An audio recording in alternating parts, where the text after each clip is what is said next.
lived overseas for 17 years. And with my sort of foreign coaching, you have had a chance to travel the world, and, all the continents, and just see the world through sort of a vision lens of basketball. And to have our American players, have a chance to travel because by and large, a lot of them haven't had that experience. And whether it's just, hearing a different accent, plugging something in a wall that's not the same, sort of the currency, like all that type of interests me. Driving on the other side of the road, different ways to say something, different food, all that is something that you like to have our players experience. And it all adds up to growing a team, to sharing something that's collaborative with our group. And I think that this event, brings all those types of things out. Coach, you just won 4 in a row. Did this sort of come at a bad time for you guys in terms of focusing on the league, or is this a bit of a distraction coming up? We're trying to treat it and look at it as a real opportunity. I understand we lost a home game. I understand that we've brought a team overseas. But I think that if I look at this the way I am, and I think that my background with international travel and basketball helps me see it this way, we're going to make this a positive. We're going to enjoy each other's company. The club has been extremely generous to allow each of our players and my staff to bring a mom, a wife, a friend, and we're going to treat this in a way that will produce a real enjoyable experience. With the bottom line, we've come here to win a game. And so somewhere out there's a little bit of a juggling act, but I think I got it. And look forward to being here with our team and the organization. Right, do you have to tell these guys over and over again, hey, this is great, enjoy the city, but make sure come Thursday that we're ready to play? I don't feel the need to beat them on their wrist too much. I think that they understand. A subtle reminder from time to time doesn't hurt. They're still very young. And to your point, probably, there's a little bit of that. But by and large, I think our guys are pretty good. And I think that the weight of representing themselves, representing the NBA, and more importantly, sort of representing our organization, they get that burden, they get that responsibility, and I feel like they're going to act and carry themselves and handle themselves in this environment with a touch of class, with a touch of maturity that we expect. Coach, did you expect that Ben Simmons could have had this huge impact in the NBA already in his first season? I mean, if any of us had thought that making him a point guard from a historical foreman, high school, college, and just saying forget all that, 18 years or 15, whatever years of experience, 14, when he was 7, 8 years old, moving up. Forget all that. We're just going to give you the ball, and you're a point guard in the NBA, the hardest position there is. And fast forward, 38 games into the season and say, look what he's done. We all would be incredibly happy. And where I get most happy is he has so much more growth to experience. Intellectually, with what's a point guard, it's not just dribbling the ball up the floor. That doesn't make you a point guard. The growth from that perspective, the growth of his shot, I think he's been fantastic. I think he's been a great teammate. I think his work ethic continues to improve, and him investing time, and more importantly, the responsibility to carry the ball, to have the ball and lead us, and grow into being a leader as our point guard. I see daylight. I see that being very progressive and heading in the right direction. Can you take us over the expectation and the height that's kind of on his shoulders? What's that? Ben Simmons, how do you think he's coped with the kind of... I mean, it's one of the things that surprises me the most. He doesn't seem fazed. Like he really is, and his dad was like this. He's very sort of reserved. He's not beating his chest. He's not a big towel swinger. He's very reserved, and I think that the poise of which he's handled things is incredibly impressive. We've experienced teams purposefully fouling him, And, you know, he's got to walk to a line in front of national TV and 20,000 people. He doesn't blink. Like, he just walks up to the line and he'll make it or he won't. But it's not like he's tiptoeing up to the line and really doesn't want to be there that I've seen.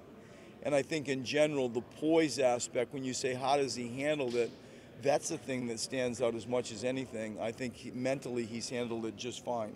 Take us inside the locker room when you have a guy from Cameroon, Croatia, France, Australia, and like what that creates inside the locker room to have that international feel. I mean, there's a dynamic that you can't fully explain. I extract it, I love it, I manipulate it. We talk about government and politics and favorite foods and, you know, exports and bordering countries and different words that might, you know, mean something over there that don't mean the same thing in America. And because I lived overseas for so long, 2 of my 3 children were born overseas, and 17 years I did it myself, I'm interested in that. And in my old job in San Antonio, you know, like you get Tony and Ginobili and all those guys in a room, and, you know, it's pretty cool watching where the conversation flows. And so we extract it, we talk about it, I'm proud of it. I think that we represented almost every continent last year with, let's call Irsan, you know, Asia with the Turkey component. But I think it's a big part of the sport, and the sport is not going to be going backwards in that regard. We're going to continue to have more and more and more foreign players. Can I ask you about Aaron Baines, who plays for the Celtics? You obviously had him with the Boomers and you know very well for San Antonio. I mean, are you surprised how well he's playing? No. The Australian country, there's 9 Aussies, I believe, in the NBA. Is for a country of 22 million people to produce that volume of NBA players is quite remarkable. I think that Aaron Baines, because first his toughness, like he is a lumberjack, he is a physical presence. You always felt like there's room for a 5-man that can weigh 6 fouls and, you know, play 8 minutes and just play dead behind another really good post player. And then he grew into like making a shot, and then he grew into having a jump hook. And then he's athletic. He's deceptively athletic and nimble with his feet and can catch lobs.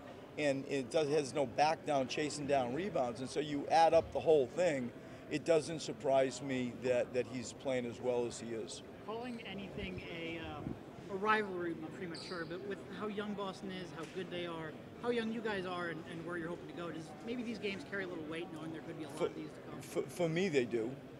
You know, I grew up 2 hours down the road and would drive up 95 to see many Celtics games, and went to Boston University, and so would go down and pay attention all the time.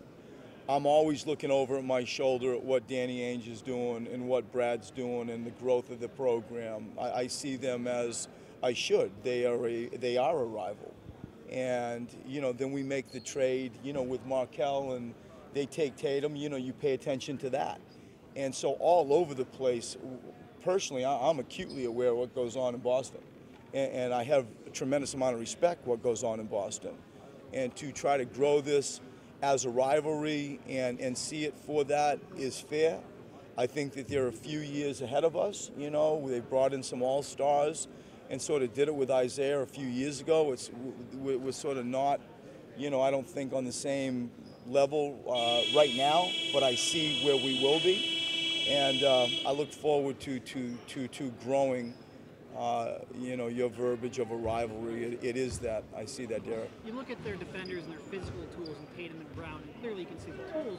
Are you surprised how consistent they are for being 19, 20, 21? I am. It's the thing that I give them the most credit for. You know, they lose Hayward, and when you start studying, and we do, we're kind of, you know, obsessed by like paying attention as we should to the league's best. And they're a hell of a defensive team. Let's start there. That they have individual superior defensive players. Like Marcus can guard all by himself. Jalen can guard all by himself. You start looking at Rozier, you start looking at Horford, and you start looking at, you know, I think I said Marcus Smart or even Morris. And so they don't require much team help. And the consistency of those younger players that you've just said, fitting in with what I've just said, has made them an elite defensive team.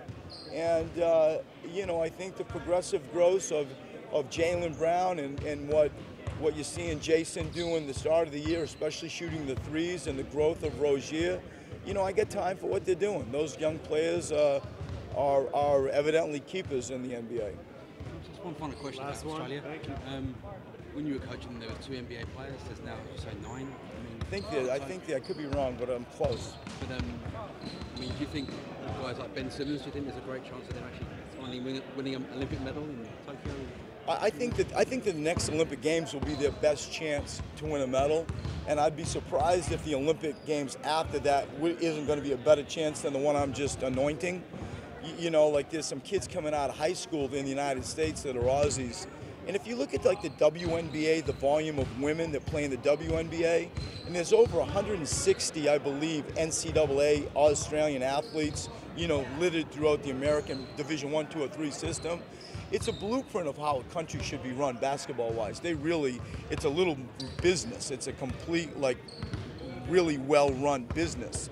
And I think that Ben is going to be at the tipping point of those teams that really, really can win a medal. And I hope that he can. Like, I've been to 3 Olympic Games. I've seen just how important that is and what a privilege it is to experience something like that. And I want him to share in that. It's a lifelong memory that is different than NBA basketball. The national patriotism, seeing all the countries, walking out in the opening ceremonies, living in the village, seeing the fastest person ever to be on the planet in the food hall matters. And I hope he can experience all that.